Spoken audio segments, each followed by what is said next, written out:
Okay. All right, thank you. Well, last time we were in our study a couple weeks ago, we made it all the way up to the destinies of man before the cross.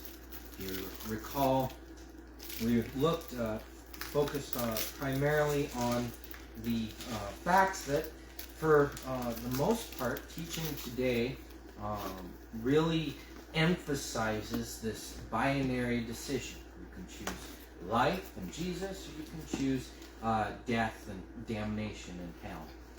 We looked at a number of clips from very prominent evangelical teachers, and the last one that we landed on was about a 3-minute long clip where it was just this man, I don't recall his name right now, looking at Luke 16, and in the same thought, within just those couple of minutes, declaring paradise in the account of Lazarus and the rich man, declaring paradise to be both heaven and a place in Sheol.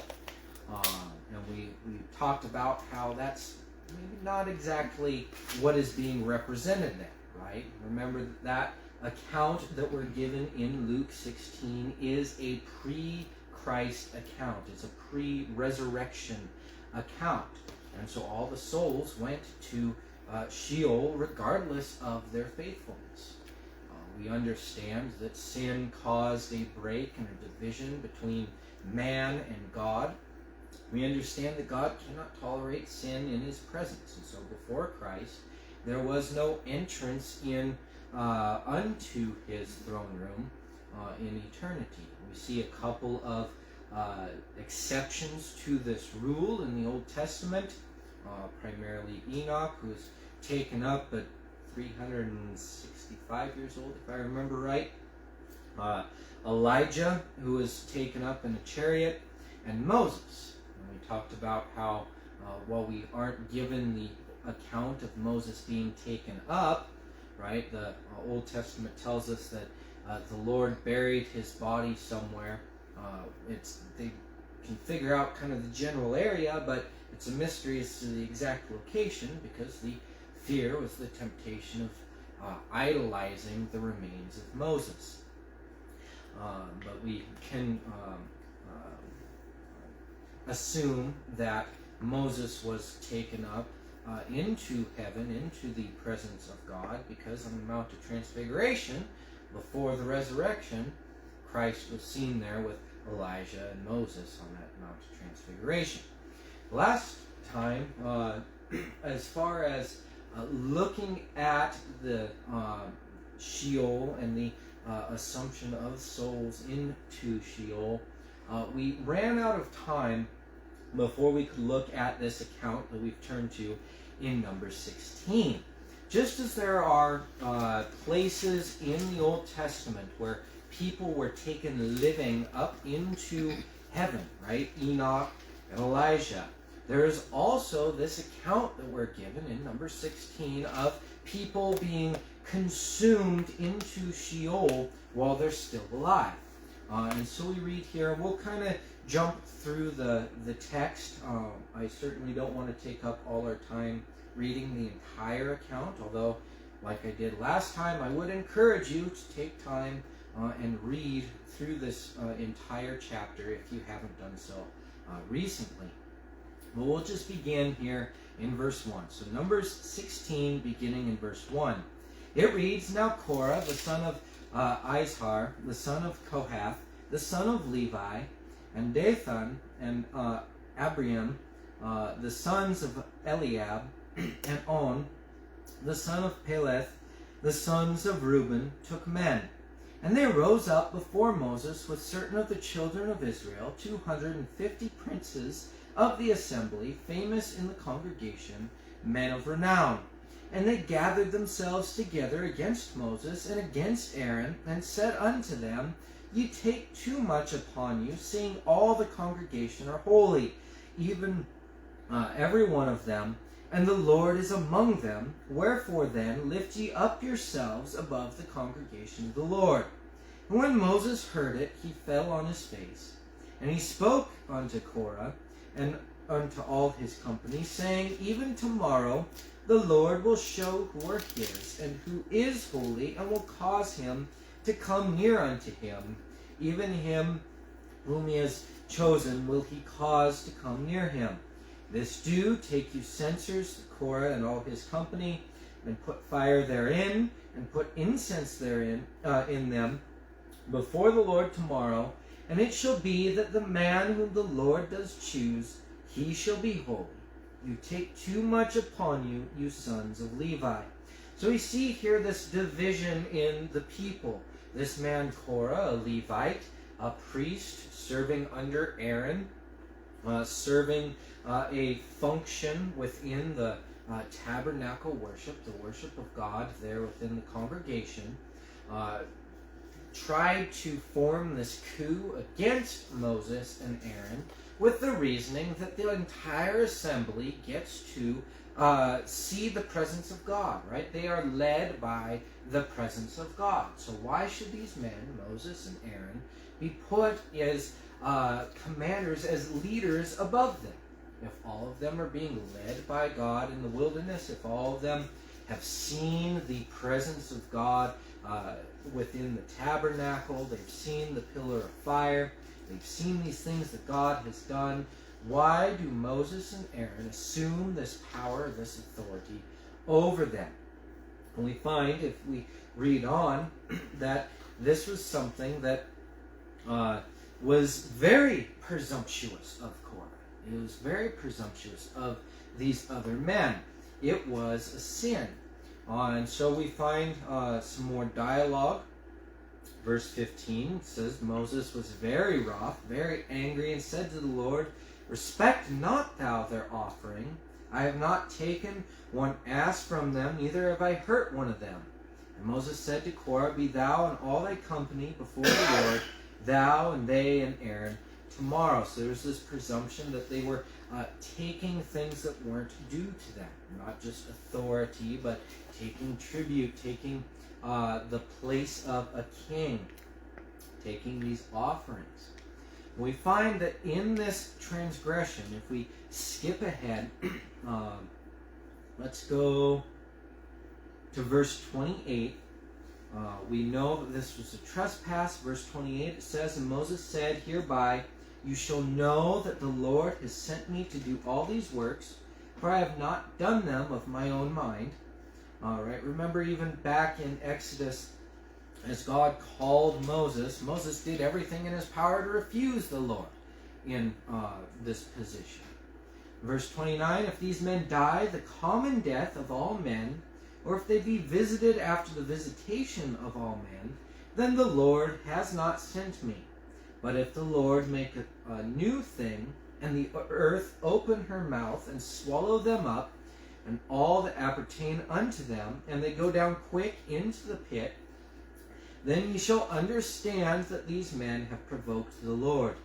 And it came to pass, as he made an end of speaking all these words, that the ground clave asunder that was under them, and the earth opened her mouth and swallowed them up, and their houses, and all the men that appertained unto Korah, and all their goods. They and all that appertained unto them went down alive into the pit, and the earth closed upon them, and they perished from among the congregation.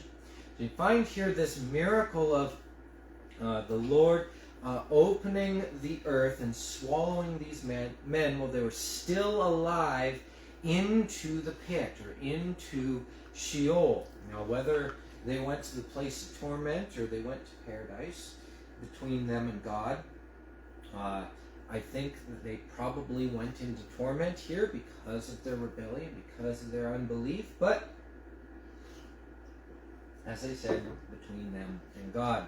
The language here isn't clear enough for me to really give you a definitive answer. Certainly, I'm sure there are opinions on it either way, but I just wanted to bring this out to you as this display that this was a very real reality. It was understood by the Jews, by Israel, that this place existed. Right? That this was a a very definitive place for the soul to go, for man to go. And in judgment, the Lord caused these men to go in alive. They didn't just die of a heart attack, right? In other places we see the judgment of the Lord. He kills people. He gives them a natural death, as much as you can say that about a supernatural occurrence, right? But it's through natural means. Lots of people die, whereas here it is by this unnatural means, where the earth just opens up, swallows the offending persons, and then closes again. We find God's judgment in that. Before we continue on, I know you can't see them on the projector screen. They're blending in there. But last time we spoke a little bit about how the depiction of paradise, the depiction of Sheol that we're given in Luke 16, does not match up with what we have been shown about the throne room of God or about heaven. So we have two scripture references for this time before the cross, talking about the throne room of God. The first one that we will go to is in Isaiah 6. So let's turn there. Before we do read Isaiah 6, were there any questions or comments so far on what we've covered? Is there anything that you may have forgotten from last time that you remember enough to ask a question? I see a thing right after where you were reading. Mm-hmm. There are people with sensors and Yes. and they were not swallowed up with the sons of Korah. Right. The people that followed Korah. Yeah, there was a division made.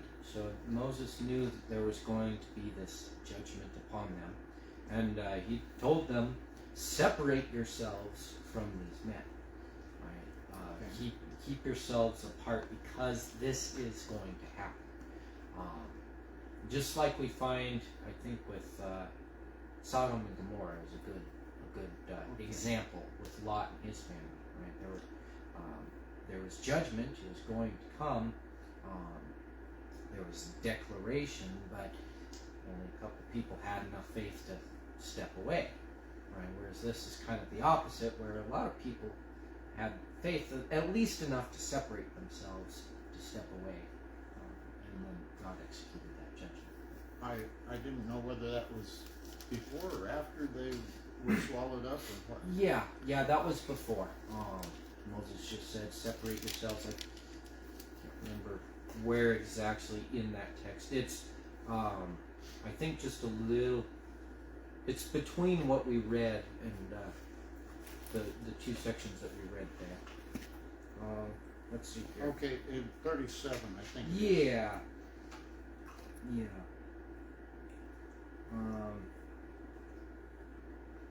Let's gather the fire. 26. 26. We'll start in 25. Moses rose up and went to Dathan, and Abiram and the elders of Israel followed him. And he spoke unto the congregation, saying, Depart, I pray you, from the tents of these wicked men, and touch nothing of theirs, lest you be consumed in all their sins. So they got up from the tabernacle of Korah and Dathan and Abiram on every side, and Dathan and Abiram came out and stood in the door of their tents, and their wives and their sons and their little children. And Moses said, Hereby shall you know that the Lord has sent me to do all these works, for I have not done them on my own mind. That picks up where we started reading, so it's just there immediately before this command, separate yourselves, right? Because something's going to happen. There's actually 3 separate judgment parts in that chapter. Mm-hmm. You know, first there's the earth opening up and swallowing that group, which there was a separation there too. And then there was the group of people offering strange incense, and they were separated, and fire came down and got them. Mm-hmm. And then later on, the whole of Israel was blaming Moses and saying, "You've killed these men." When obviously he didn't do anything, but anyway, they were still not in agreement with and accepting what God said. And so God sent a plague. Right. And Aaron had to run out with his holy censer in the middle to stand between the dead and the living to stop the plague, so that it was made clear to everybody that separation from sin is key. Right. So, but the presence of Aaron stopped the plague. Right. Because he was in agreement with God, doing what God said, and it was a protection for the people on the other side of him. Because the ones on the other side of him they were gone already. Right. So, the picture in these three incidents, because it's three, it's a repetition, that's like underscoring, is that there's a separation from sin that's necessary, and those who represent and are in agreement with God can intercede for others. And I remember a time in Paraguay that was very electrifying when we were in a robbery at a school where I was teaching. And it was late at night, and the GED students came back, the adult students came back to school in the evening really late. So this is like 11 o'clock at night, and the last students had left, but nobody locked the door. And the director of the school had made enemies. And here I am explaining stuff about the instructions for something in English to his wife, and some armed robbers came in, and they were pointing guns and shooting them. And anyway, to make a very interesting story a lot shorter, I will simply say that I got to watch in real time how God answered my prayers like that. The minute it came out of my mouth, it was done. And that was so, exciting, that it taught me something very valuable. People who are representing God have power with God. Or rather, they have access to God's power. And when we are with people in this world who don't know God, we are a protection for them. And when we are in trouble, you can ask and watch it happen in front of your eyes. The minute it comes out of your mouth, it actually happens. And so when I look at this chapter and I see the 3 times where people had to separate from sin and from sinners, there comes a time when you have to separate. But also I see that God's people are a protection for other people, and we better take it seriously because there are lives at stake. Yes. And it's something we should be aware of as we're studying this type of thing, that being faithful believers has a lot of benefits, but it also has a lot of responsibility. Right. So anyway, I just wanted to put that in there because that really brought that out to me. Yeah, no, thank you for that elaboration. Certainly right. As we go through this, we'll see that there are eternal consequences for the way that people live their lives.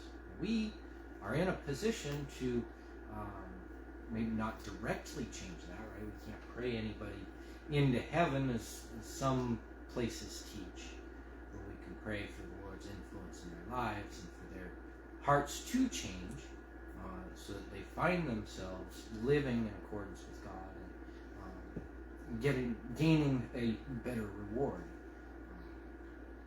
Yes, thank you very much. Were there any other thoughts or questions before we moved on?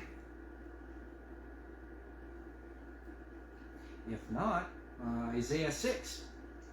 So now as we look into the throne room of God, and we have a couple examples here.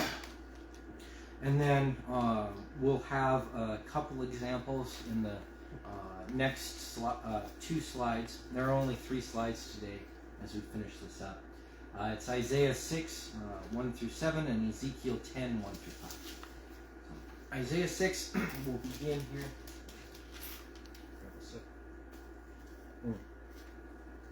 Whoever made the coffee today did a really good job. It was Alright. Isaiah 6 verse 1 says, "In the year that King Uzziah died, I saw also the Lord sitting upon a throne, high and lifted up, and his train filled the temple. Above it stood the seraphims. Each one had 6 wings. With 2 he covered his face, with 2 he covered his feet, with 2 he did fly. And one cried unto another, and said, Holy, holy, holy is the Lord of hosts. The whole earth is full of his glory. And the posts of the door moved at the voice of him that cried, and the house was filled with smoke. Then said I, Woe is me, for I am undone, because I am a man of unclean lips, and I dwell in the midst of a people of unclean lips. For mine eyes have seen the King, the Lord of hosts. Then flew one of the seraphims unto me, having a live coal in his hand, which he had taken with tongs from off the altar. We'll stop there. Of course, we see here a couple of different things that should stand out to us. That there's a throne, that there are people or angels, there are these beings that are worshiping the Lord there in the throne room, and that there is an altar present, right? The reason why we didn't just stop at verse 4 is because in verse 6 we find this seraphim or this angel having a live coal in his hand, which he took with the tongs from off the altar, declaring the presence of the altar. We have spoken in time past about how the tabernacle and later the temple are a earthly reflection of the throne room of God. If you want to have a little bit better idea of what it may look like, read about the construction of the tabernacle, how it's laid out, with the holiest of holies, where the Ark of the Covenant is, as a representation of the throne of God, and then these different courtyards and things like that. We find over in Ezekiel chapter 10 another vision of the throne room of God. There are some other places where we see the throne room mentioned, but just for time's sake today, we're only looking at these couple. But as we go here, just through these first 5 verses, I want you to pick out in your mind the different things that are the same as that account that we just read in Isaiah. Verse 1 says, Then I looked, and behold, in the firmament that was above the head of the cherubims, there appeared over them, as it were, a sapphire stone, as the appearance of the likeness of a throne. And he spoke unto the man, clothed with linen, and said, Go in between the wheels, even under the cherub, and fill thy hand with coals of fire from between the cherubims, and scatter them over the city. And he went in my sight. Now the cherubim stood on the right side of the house when the man went in, and the cloud filled the inner court. Then the glory of the Lord went up from the cherub, and stood over the threshold of the house. And the house was filled with the cloud, and the court was full of the brightness of the Lord's glory. And the sound of the cherubim's wings was heard even to the outer court, as the voice of the Almighty God when he speaketh. We find here in both places the presence of this cloud, right? We know from the sanctification of the tabernacle, the temple, and later the church in Acts 2 on the day of Pentecost, this cloud is representative of the Lord's presence. We see the cloud leading Israel. We see the cloud descending upon the tabernacle, descending upon the temple and filling it. And here we find the presence of the Lord in his throne room displayed for us as this cloud. Now I want you to think back to Luke 16. Anywhere in that account of paradise, is there a cloud mentioned? No. There's no cloud mentioned there. There's no throne mentioned there. We see human souls there, but we don't see any of these indicators of the presence of the Lord in that place.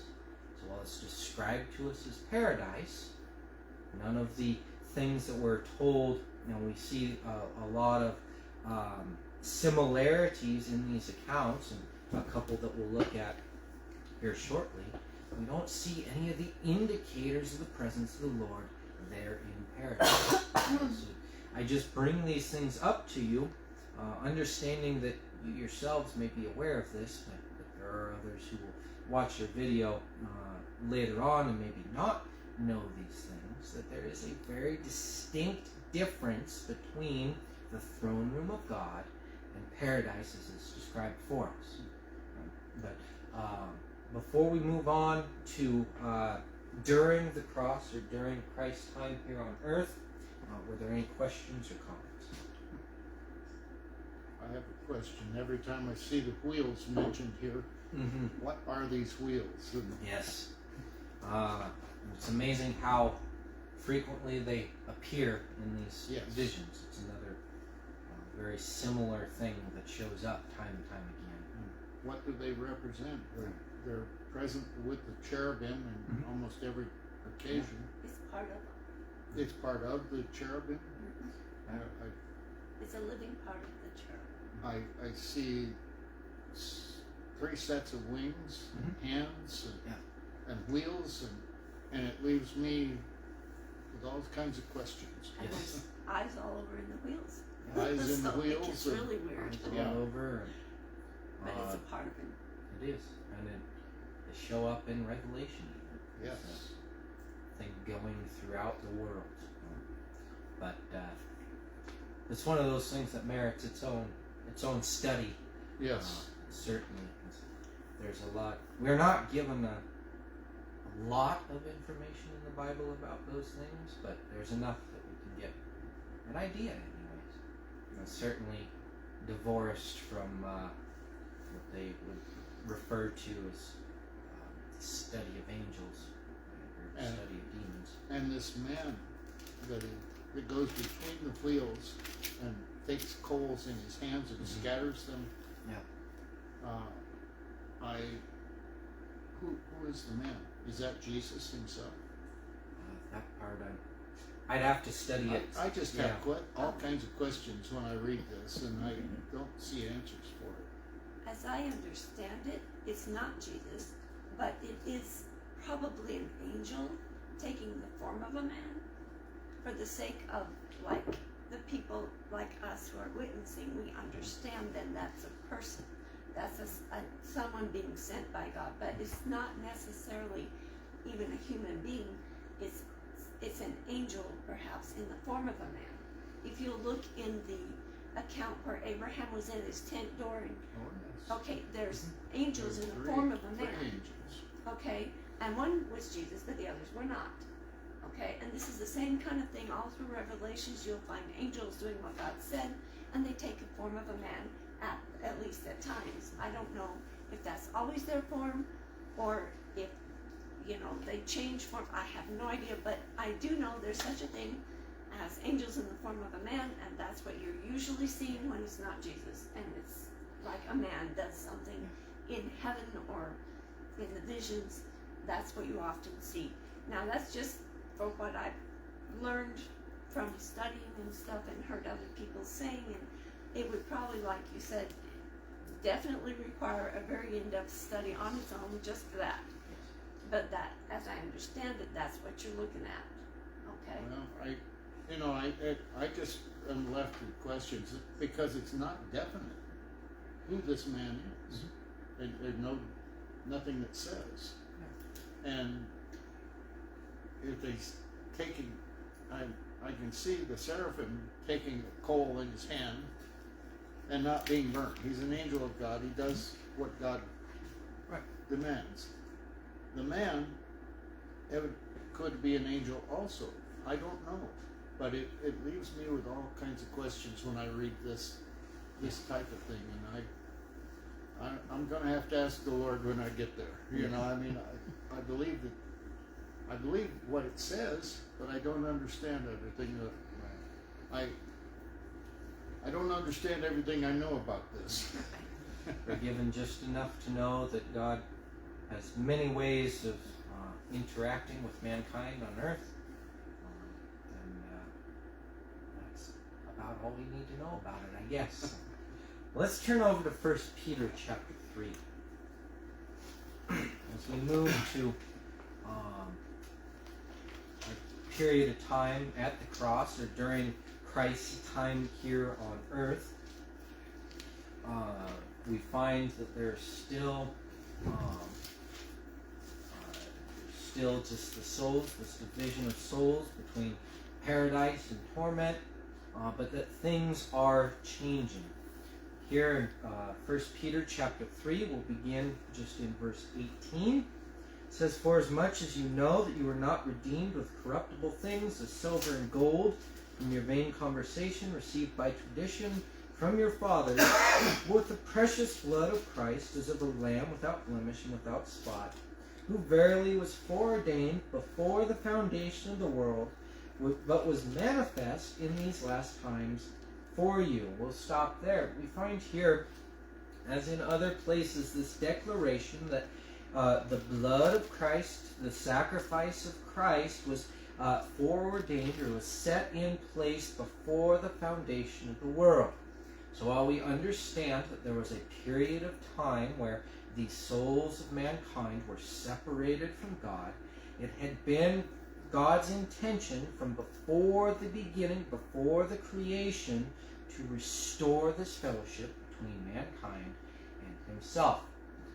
It was always in the plan. Separation was necessary for a time because of sin, right? We understand things in the scope of time. It's something that was given to us as a frame of reference, but it had always been God's intention to do away with this separation. And that's something important for us to know. Could you repeat, where is it you just read? 1 Peter chapter 3, verse 18, and I accidentally read chapter 1. Okay. Thank you. 'Cause I knew Yeah, that I couldn't find it either. That plays into it. It worked. I was like, But something isn't matching here. So you Oh. read in chapter 1? thank you. Yeah, that was chapter 1, Okay. verse 18 through 20. And I guess that must have been a divinely appointed mistake because it played right It in. really fit, but But- it just wasn't what I all was right. reading. Well, I'll turn over to chapter 3. Y'all are already there. It says, "For Christ also hath once suffered for sins, the just for the unjust, that he might bring us to God, being put to death in the flesh, but quickened by the Spirit.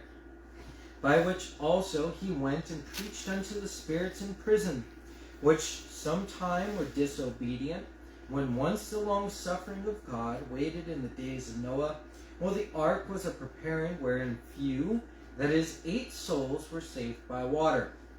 And then Peter just continues on to liken this to baptism with this death by water and resurrection, things like that. We find here this brief declaration that when Christ was crucified, he went into Sheol, or into this place referred to here as prison, and he preached to the spirits there. He preached to the people that were there.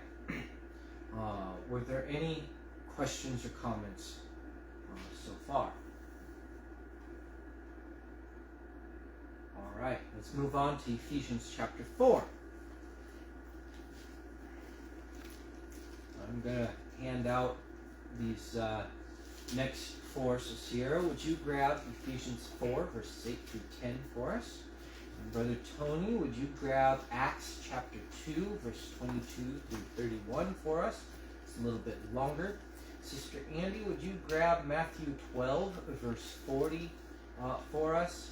And then Brother Ed, would you grab Romans chapter 10, verses 5 through 7 for us?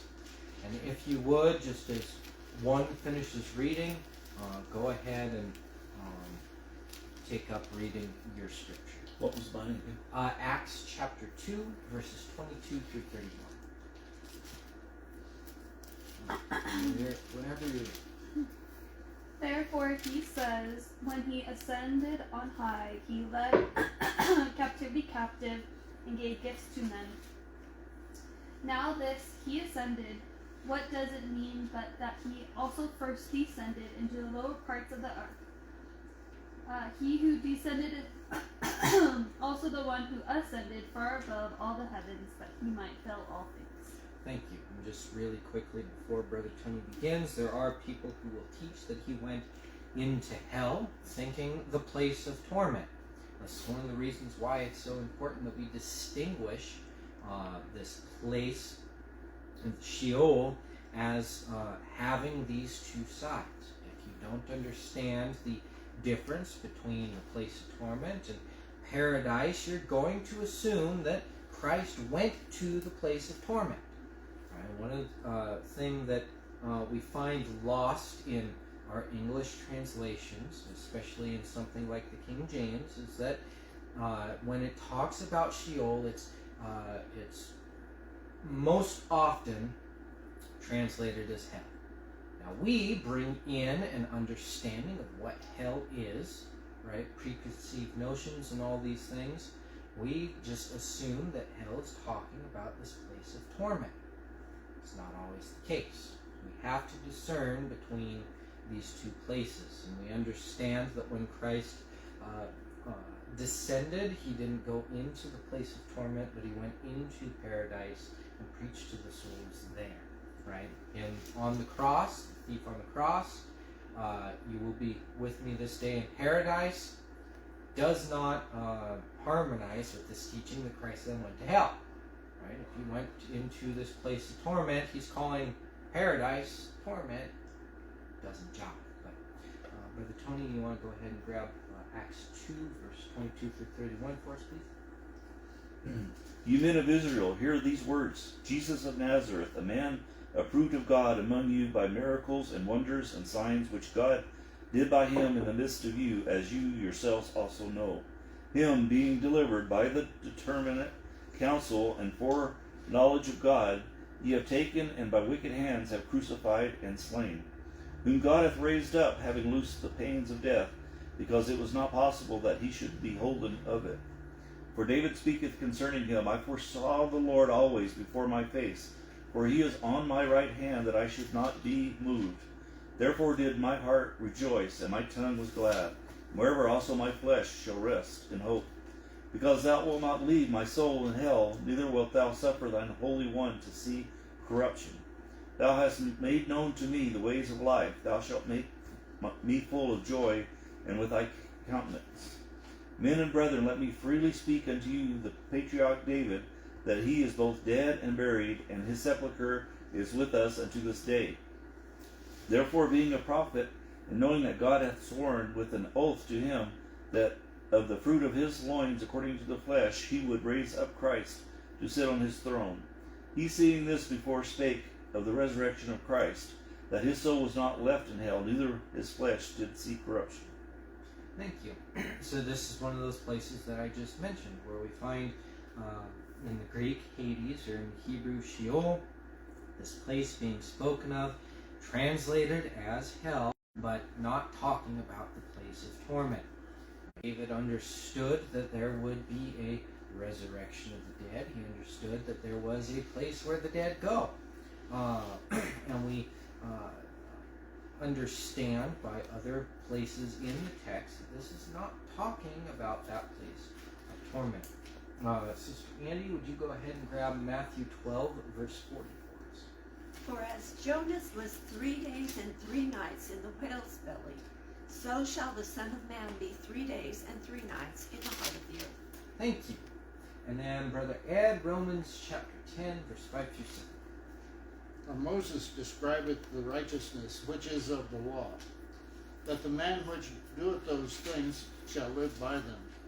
But the righteousness which is of faith speaketh on this wise, say not in thine heart, who shall ascend into heaven, that is, to bring Christ down from above, or who shall descend into the deep, that is, to bring Christ up again from the dead.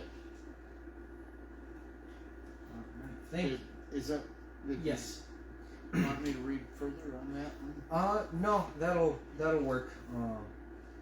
Just as that declaration of Christ descending into Sheol, or into the place of the dead, and then raising again at his resurrection. We find this picture of the first resurrection, right? Where we read about that in Revelation. We aren't going to have time to make it to it today, but after the cross, that is one of the places that we look at, or that we reference for this resurrection of the people in Sheol, the people in the pit. We find Revelation 20 identifies two separate resurrections. The first resurrection being that of the bride, being that of those who will rule and reign with Christ for 1,000 years in his millennial reign, and on into eternity. And then the second resurrection, those who have taken in this life, taken on themselves the death, burial, and resurrection of Christ, are taking part in that first resurrection. Of course, there is obedience that is tied to that. But that's why we put such an emphasis on baptism. Why it's so important to us that there is a scriptural baptism, that there is that it's done with the authority of a New Testament church, that when someone is baptized and comes in as a member of a church, they live obediently, because we understand there are eternal ramifications to this baptism and to what it represents. We're not just taking a bath, we're not just getting wet, we are taking part in this first resurrection, right? The descension into death, into the pit, and a resurrection again. After Christ, we find that those who have experienced this resurrection and the likeness of his death do not have to experience the pit, do not have to experience this separation from Christ. Those who do not, or who are not faithful to it, they do. But we need to understand this picture that's given to us. Christ didn't go back into the presence of the Father for 3 days before he came back and was alive again. Christ didn't go into the place of torment while he was in the grave for those 3 days and come back alive again. Christ went to this place of paradise, this place of waiting for the resurrection of the dead, and as he was raised, he brought souls with him, he brought people with him in his resurrection into the presence of the Father. We'll just, it's about all we have time for today. Were there any other thoughts and questions or comments before we move on? We didn't make it even nearly as far as I thought we would, so Sierra?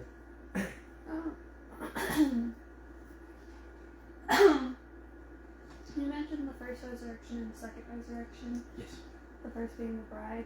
Wasn't there a resurrection of those when Jesus rose up? Yes, we saw people resurrected with Christ. So then wouldn't there be 3 resurrections? No, that was part of that first resurrection. So as Christ was resurrected from the dead, there were also others who were resurrected as a sign, right, as this wider spread miracle, also a testimony to the resurrection of Christ. Some people saying that one man rose from the dead can be dismissed as a myth, or something that is being driven by his followers to try and give credence or testimony to his claim.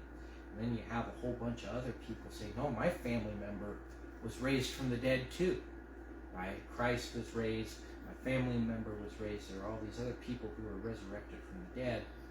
It makes it even harder to dismiss this claim of resurrection. These are people who had their part in that first resurrection, who also went with Christ into the presence of the Father, into heaven.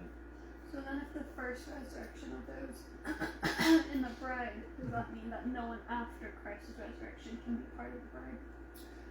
No. I just was elaborating a moment ago. We, even today, take part in that first resurrection through baptism. We find that throughout the scriptures, that this death, burial, and resurrection that we find in the water. In fact, if we continue on in, I think it's Romans 10, it elaborates on this, that is our part in that first resurrection. But someone can be baptized and not be faithful, though. That's what I then continued on to elaborate just a couple minutes ago, is that we have to remain faithful to that. But then how are you taking part of it then, if you could then lose it later? There's a difference between, so think about it this way, right? The Red Sea crossing, picture of baptism. We're told it's a picture of baptism. What happened to the people that were unfaithful after that Red Sea crossing? They can't enter the promised land. Right. They died in the wilderness. Mm-hmm. People that weren't faithful were allowed to enter into the promised land.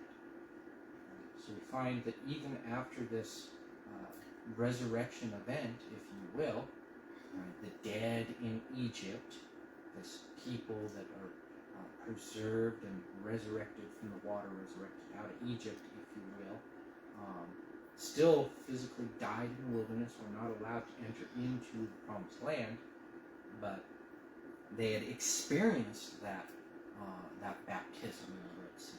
They had experienced that. It was just based on their faithfulness.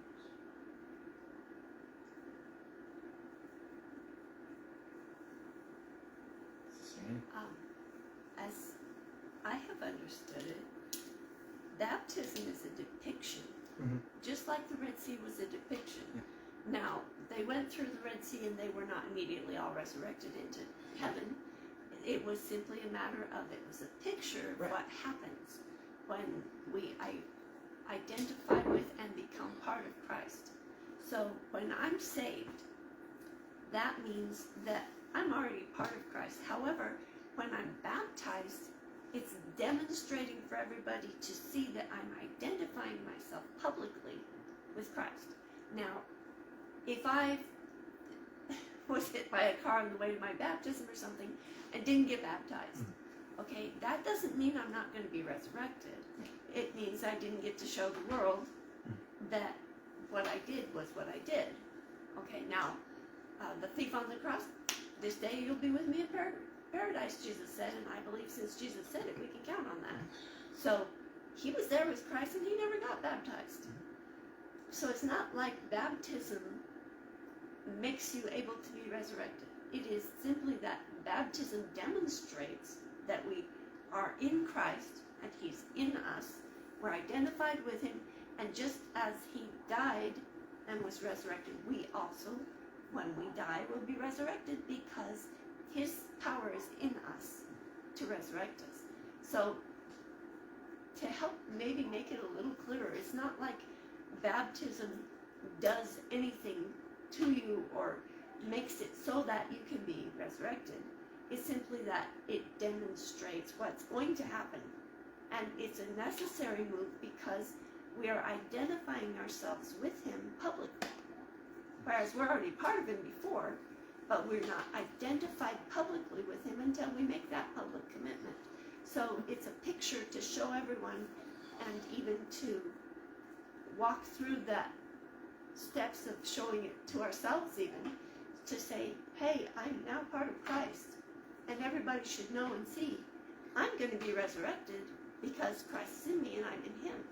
So the baptism itself, although very important, and the depiction and the commitment are both very important, and I get kind of aggravated with people who think you can sprinkle, and stuff like that, because it just destroys the picture that's very necessary to help us even, and other people especially, understand what happens when a person gets saved, and that we are going to be resurrected through the power of Christ living in us. So, I do believe firmly that everyone should definitely be baptized, but I also don't believe they're going to hell if they don't. Well, and And that's that's- not what I was saying. And that's not my Yeah, question there's- either. Well, I very- didn't know if it would help to clarify, because I've heard a lot of people who feel like baptism actually saves people. Right, and that's heresy. Right, We so run into that even in our circles, that there's this teaching that baptism is the mode of salvation. We'll get into it next week. There is discernment between the first and second resurrection, Right? All the souls will be resurrected, but it's the place that they're resurrected in, and our baptism and our faithfulness to that is what gains us the reward in that first resurrection. And my confusion is the first and second resurrection, not that you're not going to be Right. resurrected. And so we'll get into that next week with the after the cross and talking about these resurrections and how we know even that there are saved people in the second resurrection. There are disobedient people in the second resurrection. That not all who were in the even in a covenant church made it into that first resurrection based on their works. And it's not that they go to hell, right? This is why it's so important that we discern that paradise is still a place where souls go today. That there is still a divided place of the dead for those who do not go into the presence of the Father, do not go into heaven. Because it's very easy, if you teach a binary, heaven or hell, to just assume that either all the saved go to heaven, or unless you are going to be in the bride, you go to hell, right? Which both are errant. So we'll talk about that next week. And I thank you for your time, for your questions and your thoughts. I really